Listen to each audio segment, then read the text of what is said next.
अस्सलाम वालेकुम स्टूडेंट्स। आज आपका पहला चैप्टर बायो का स्टार्ट करने लगे हैं। इसका नाम है होम्योस्टेसिस। बुक्स आप लोग ख़रीद लें। पंजाब टेक्स्ट बुक बोर्ड वालों की जो कोर्स की बुक है वही आपने ख़रीदनी है। और उसमें जो फर्स्ट चैप्टर है दैट इज़ होम्योस्टेसिस, वहाँ से हम शुरू करते हैं। होम्योस्टेसिस से शायद आप पहले फेमिलियर इतने ज़्यादा ना हो, तो इस चैप्टर को बेसिकली हम 3 पार्ट्स में डिवाइड करेंगे।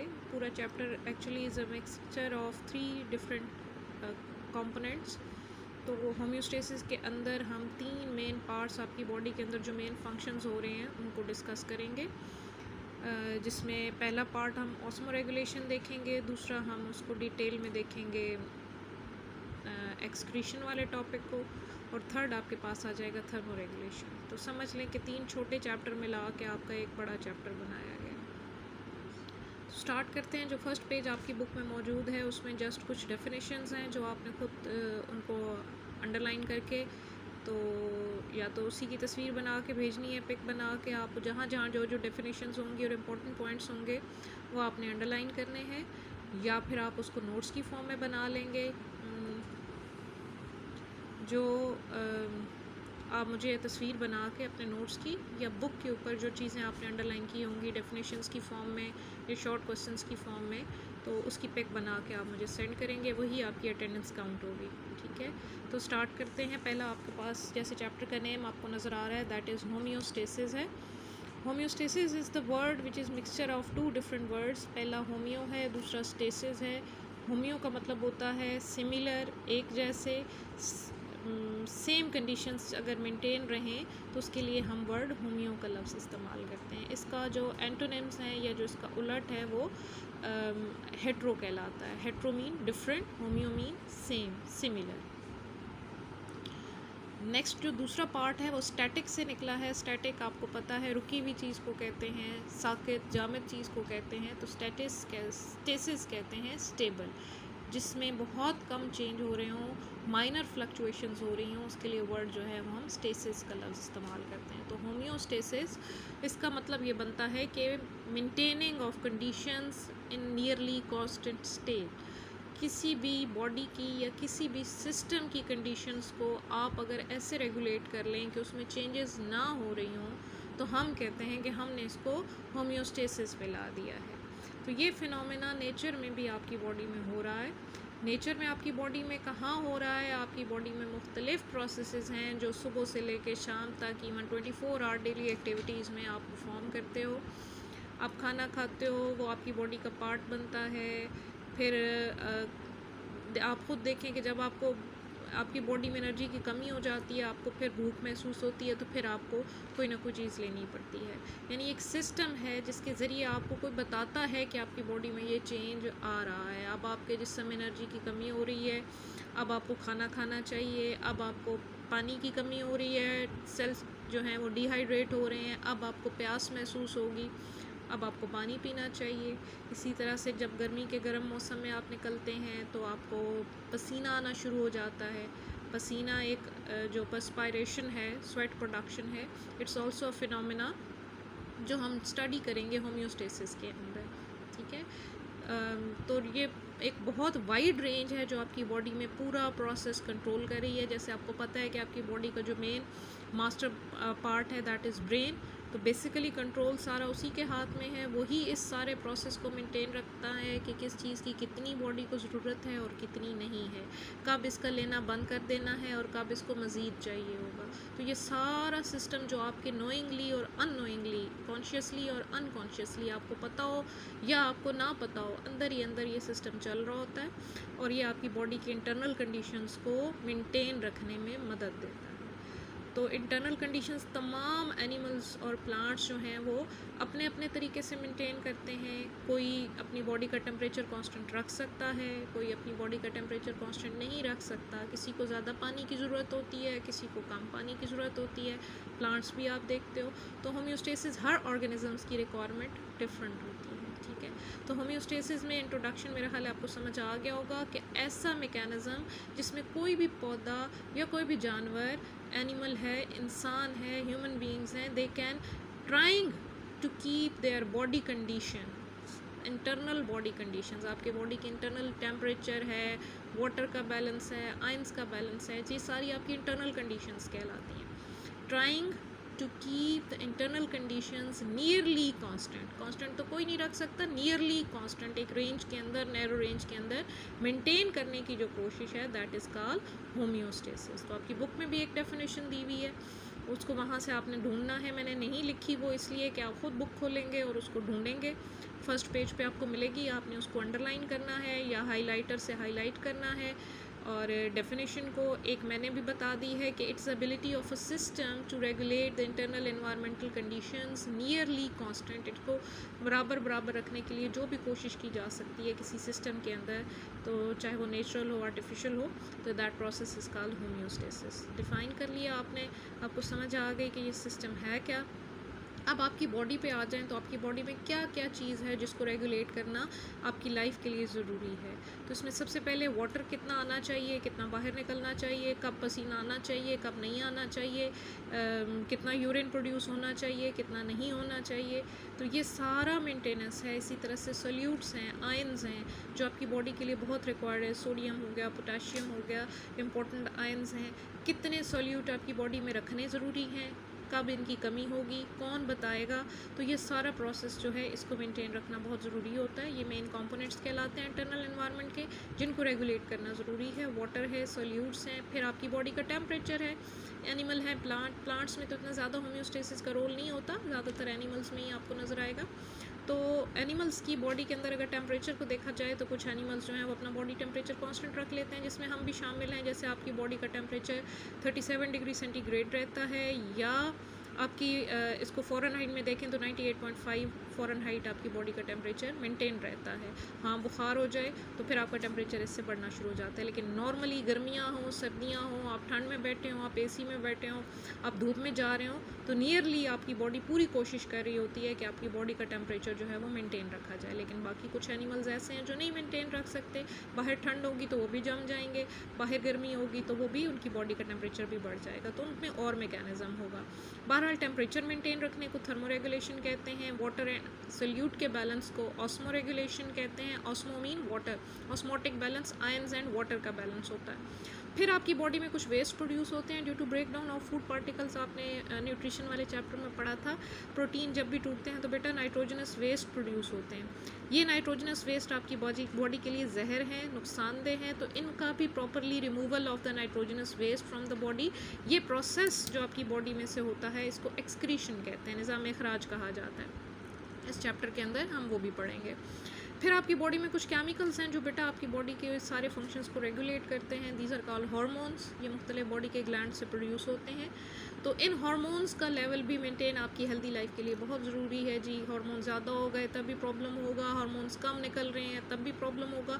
तो हार्मोन की प्रोडक्शन को जो आपकी बॉडी में चीज़ कंट्रोल करती है वो उनकी अपनी ही प्रोडक्शन है, वो एक अलग से मैकेनिज़्म है। ये भी आपका आगे चैप्टर आएगा, हार्मोन्स वाला 3rd चैप्टर है, तो उसके अंदर फीडबैक मैकेनिज़्म के ज़रिए हार्मोन्स की प्रोडक्शन को कंट्रोल किया जाता है। तो इस चैप्टर में हम हार्मोन्स को डिस्कस नहीं करेंगे, बाकी 3 चीज़ें हम इस चैप्टर में डिस्कस करेंगे। फिर बेटा आपकी बॉडी के अंदर अगला जो टॉपिक हम इस चैप्टर में मज़ीद हम देखेंगे कि आपकी बॉडी में क्या सिस्टम है। मैंने जैसे स्टार्ट में बताया था कि कौन कंट्रोल करता है, कैसे कंट्रोल करता है, तो कंट्रोल सिस्टम होता है हर बॉडी का।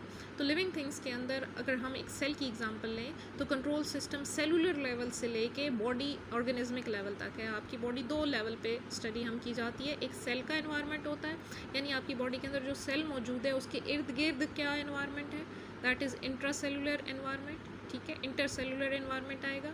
दूसरा आपकी पूरी बॉडी और फिर बाहर का एनवायरनमेंट क्या है। जैसे ये आपको एक बॉक्स से नज़र आ रहा है, फॉर एग्जांपल ये आपका सेल है, ठीक है। ये अंदर वाला जो राउंड बॉक्स है this is cell of your body, ये इसका न्यूक्लियस है। तो सेल के अंदर का एनवायरनमेंट कहलाएगा इंट्रासेलुलर एनवायरनमेंट, सेल के अंदर इंट्रासेलुलर, ठीक है। और ये जो बड़ा बॉक्स आपको नज़र आ रहा है that is your body, cell का, और ये आपकी बॉडी है। तो इस सेल के अंदर का एनवायरनमेंट है, और इस सेल से जो बाहर का एनवायरनमेंट है ये सेल का एक्स्ट्रा सेलुलर एनवायरनमेंट कहलाएगा। Outer the cell within the body, body के अंदर सेल के बाहर का जो एनवायरनमेंट है that is called extracellular environment, ठीक है। तो कंट्रोल सिस्टम जो है, यहाँ पे आपको इस सेल का कंट्रोल सिस्टम नज़र आ रहा है कि इसका चूँकि एक्सटर्नल एनवायरनमेंट थोड़ा है तो इसको नैरो रेंज में अपने सारी जो बाहर की चेंजेस हैं वो नैरो रेंज के अंदर फ्लक्चुएशंस होंगी। फ्लक्चुएशंस कहते हैं तब्दीलियाँ। तो एक्सटर्नल एनवायरनमेंट में नैरो रेंज में थोड़ी थोड़ी तब्दीलियाँ इस सेल को इफ़ेक्ट करेंगी, यानी ज़रा सा भी चेंज आएगा इस एनवायरनमेंट में, आयंस बढ़ गए, इसमें वाटर बढ़ गया, इसमें सोल्यूट बढ़ गए, इसका टेम्परेचर बढ़ गया, तो ये सेल को फ़ौरन इफ़ेक्ट करेगा। ठीक है। तो सेलुलर लेवल पे नैरो रेंज होती है एक्स्ट्रा सेलुलर एनवायरनमेंट की कंट्रोल सेंटर को मेंटेन करने के लिए। बहुत थोड़ी सी चेंज भी, पॉइंट्स में चेंज भी सेल को इफ़ेक्ट कर जाती है। लेकिन अगर आप बॉडी को कंपेयर करें, अपनी पूरी बॉडी को देखें, फॉर एग्जांपल ये अगर आपकी और हमारी बॉडी है तो हमारा बाहर का एनवायरनमेंट बहुत वाइड है। ठीक है। आपका बाहर का एनवायरनमेंट, उसमें धूप है, उसमें गर्मी है, उसमें सर्दी है, उसमें बहुत सारे चेंजेस आ रहे हैं। कभी टेम्परेचर ज़्यादा हो जाता है, कभी कम हो जाता है, कभी पानी ज़्यादा अवेलेबल है, कभी कम है, 100 तरह की तब्दीलियाँ हैं। तो बाहर जो एक्सटर्नल एनवायरनमेंट है इसमें वाइड रेंज ऑफ फ्लक्चुएशंस आपको नज़र आ रही हैं। ये आपकी बुक में पूरा चार्ट बना हुआ भी है। तो वाइड रेंज ऑफ फ्लक्चुएशंस जो हैं यहाँ पे आपको नज़र आ रही हैं। ये आपकी पूरी बॉडी है और ये बाहर का एनवायरनमेंट है, इसमें बहुत ज़्यादा चेंजेस आ रहे हैं। तो यहाँ पे आपका फिर कंट्रोल मैकेनिज़्म भी अंदर के मुकाबले में ज़्यादा होगा, यानी इतनी सारी रेंज, इसकी रेंज बढ़ गई है, इसकी रेंज कम है। यहाँ माइनर तब्दीली भी आपके सेल को इफ़ेक्ट करती है, यहाँ आपकी रेंज ज़्यादा हो जाएगी। फॉर एग्ज़ाम्पल अगर यहाँ आप सिर्फ 0.1 से लेके 1 तक का चेंज बर्दाश्त कर सकते हो, तो यहाँ पे आप 1 से लेके 100 तक का चेंज बर्दाश्त कर सकते हो, यानी यहाँ आपकी रेंज थोड़ी ज़्यादा हो जाएगी with body and external environment. तो हर कंट्रोल सिस्टम अपने अपने लेवल पे काम करता है। सेल का कंट्रोल सिस्टम नैरो रेंज में काम करता है, बॉडी का कंट्रोल सिस्टम थोड़ी वाइड रेंज में काम करता है। तो ये तो हो गया कंट्रोल सिस्टम हार्मोन्स का, होम्योस्टेसिस का आपकी बॉडी के अंदर किस लेवल पे काम करता है। मज़ीद अगला जो आपका टॉपिक है, फॉर एग्ज़ाम्पल अगर हम इसमें एग्ज़ाम्पल्स देखें तो बहुत सारी आ सकती हैं। मैंने आपको ब्रीफली बताया भी है कि आपका होम्योस्टेसिस में काम क्या होता है। कोई भी एग्ज़ाम्पल आप टेम्परेचर रेगुलेशन की भी दे सकते हो, आगे नेक्स्ट आएगी भी सही। आपकी जो कंट्रोल मैकेनिज़्म है उसमें टेम्परेचर की एग्ज़ाम्पल दी हुई है, या वाटर की आप ले लें तो उसमें वाटर की एग्ज़ाम्पल में आप ये देख सकते हो कि अगर आपको बहुत सारा पानी अवेलेबल हो तो ऐसा नहीं होता कि आपकी बॉडी फ्लडेड हो जाए, यानी पानी से भर जाए, यानी ज़्यादा पानी है तो जी ज़्यादा स्टोर कर लें अंदर कि आइंदा काम आता रहेगा। ऐसा नहीं, एक लिमिट है, उसके बाद आप पानी मज़ीद एक घूंट भी नहीं पी सकते, अपनी बॉडी में एब्जॉर्ब नहीं कर सकते, आपको यूरिन ज़्यादा आना शुरू हो जाएगा। इसी तरह से बाहर कमी हो जाए, पानी की डिहाइड्रेशन हो गई है, तो आपकी बॉडी में एबिलिटी है कि वो कुछ टाइम के लिए उसको सस्टेन करे। जैसे आप रोज़ा रखते हो, आप सुबह से शाम तक पानी नहीं पीते हो, तो ऐसा नहीं होता कि सेल फ़ौरन से ख़त्म होना शुरू हो जाए। ठीक है। तो उसमें पहले से इतना स्टोर्ड एबिलिटी होती है कि वो अंदर से, सेल्स के अंदर से पानी को कैसे मेंटेन करे। तो यही सारा होम्योस्टेसिस है बेटा, कि अगर कमी हो जाए तो तब कैसे सर्वाइव करना है, ज़्यादती हो जाए तो तब कैसे सर्वाइव करना है। ठीक है। तो फिर इसके अगला जो नेक्स्ट आपका टॉपिक है, इसके अंदर वो आपके पास कंपोनेंट्स हैं कंट्रोल सिस्टम के। मेन जो कंट्रोल सिस्टम आपकी बॉडी का है वो 3 पार्ट्स पे मुश्तमिल है। उसका पहला कंपोनेंट जो है वो रिसेप्टर्स कहलाते हैं, दूसरा कंपोनेंट्स कंट्रोल सेंटर कहलाता है और तीसरा कंपोनेंट उसका इफेक्टर कहलाता है। ठीक है। तो रिसेप्टर्स का नाम से ही पता है, रिसीव करने वाले, ये सेंस करते हैं कोई भी एनवायरनमेंट में चेंज आ रहा है तो ये उसको फील करते हैं। दूसरा जो आपके पास है कंट्रोल सेंटर है, ये मोस्टली आपका ब्रेन इसमें रोल प्ले करता है। ये सिग्नल्स को समझता है, रिसेप्टर से आने वाले मैसेजेस को रिसीव करता है, इंटरप्रेट करता है और अब उसके मुताबिक रिस्पांस प्रोड्यूस करता है। आपकी बॉडी का जो भी चेंज आना होता है उसको वो प्रोड्यूस करता है। तो कंट्रोल सिस्टम में आपके पास ब्रेन है, देन इफेक्टर्स हैं कि कंट्रोल सिस्टम ने जो फील किया, जो मैसेज उस तक पहुंचा, ब्रेन तक पहुंचा कि जी बॉडी में पानी की कमी हो गई है, सुबह से शाम तक पानी नहीं पिया है, ये सिग्नल पहुंचा है आपकी बॉडी के ब्रेन तक और वो आपकी बॉडी में फिर क्या करेगा, वो इफेक्टर्स को, आपकी बॉडी के डिफरेंट पार्ट्स हैं, रिसेप्टर्स और पार्ट होते हैं, इफेक्टर्स और पार्ट होते हैं, सेम पार्ट नहीं होता। इफेक्टर्स को वो ऑर्डर करेगा कि आपको एहसास दिलाया जाए कि आपकी बॉडी में इस चीज़ की कमी है, तो वो response according to stimulus, stimulus किसी भी चेंज को स्टिमुलस कहते हैं जो आपकी बॉडी में आ रहा है, और उसके मुताबिक फिर जवाब तैयार किया जाता है। तो इसमें एग्ज़ाम्पल आप वाटर की भी दे सकते हैं, जो आपकी बुक में दी हुई है वो टेम्परेचर की है, जिसको मैंने आसान लफ्ज़ों में समझाने की कोशिश की है। फॉर एग्ज़ाम्पल आप गर्मियों में हैं मौजूद, जैसे आजकल का सीज़न है और आप गर्मी में निकले हैं, हॉट एनवायरनमेंट है, बहुत ज़्यादा धूप है, बाहर टेम्परेचर आपका अगर 45-50 तक जा रहा है तो आपकी बॉडी का 37 डिग्री सेंटीग्रेड है, तो वो भी थोड़ा थोड़ा ऊपर जाना शुरू होगा। आपकी बॉडी का टेम्परेचर जैसे ही 37 से ऊपर जाना शुरू होगा due to high temperature in outside, effect तो होगा, तो फ़ौरन से ये सिग्नल है, ठीक है, ये रिसीव करेगा। आपकी स्किन के अंदर थर्मो रिसेप्टर्स हैं जिन्होंने रिसीव किया है कि जी टेम्परेचर बढ़ गया है, स्किन में है, बॉडी में है, ये टेम्परेचर बढ़े हुए टेम्परेचर को फील करते हैं। ये मैसेज जाता है जी ब्रेन के अंदर, जो मोस्टली ब्रेन का पार्ट इस काम के लिए होता है, उसको हाइपोथैलेमस कहते हैं, ब्रेन का पार्ट है। वो इस सिग्नल को रिसीव करेगा कि जी बॉडी का टेम्परेचर 37 से बढ़ गया है। जैसे सायरन नहीं बजना शुरू हो जाते हैं फायर ब्रिगेड के कि जी आग लग गई है, फ़ौरन से अलार्म बजेगा। तो समझ लें कि जैसे ही आपकी बॉडी की कोई भी कंडीशन डिस्टर्ब होती है, टेम्परेचर बढ़ गया है, पानी की कमी हो गई है, पानी की ज़्यादती हो गई है, टेम्परेचर नीचे चला गया है, ब्लड शुगर बढ़ गई है, ब्लड शुगर नीचे चली गई है, कोई भी ऐसा सिग्नल, तो वो हाइपोथैलेमस रिसीव करता है और फ़ौरन से उसको दोबारा मेंटेन करने की कोशिशों में लग जाता है, ठीक है। मेंटेन करने के लिए अब वो वापस उन्हीं रिसेप्टर को तो नहीं कहेगा, तो वो बॉडी का टेम्परेचर अब नीचे लाना है। बेटा आप धूप में निकले हुए हो, आपका बॉडी का टेम्परेचर 37 से बढ़ गया है, अब आपकी बॉडी का टेम्परेचर नीचे आना है। नीचे आने के लिए हाइपोथैलेमस आपकी बॉडी की स्किन को ऑर्डर देगा, एक तो उसकी तरफ ब्लड सप्लाई बढ़ जाएगी, स्किन आपको सुर्ख हो जाएंगे, जैसे धूप में निकलते हैं तो चेहरा लाल पड़ जाता है, तो वेजोडाइलेशन हो जाएगी, स्किन कैपिलरीज खुल जाएंगी, ज़्यादा ब्लड आएगा ताकि वो जो हीट आपकी बॉडी में एक्स्ट्रा आ रही है वो बाहर निकल जाए, ठीक है। कन्वेक्शन के ज़रिए आपकी बॉडी से हवा जब टकराएगी तो वहाँ से वो लेके उसको हीट को बाहर ले जाएगी, जिस्म गर्म हो जाएगा, स्किन गर्म हो जाएगी ताकि हीट बाहर डिसिपेट हो।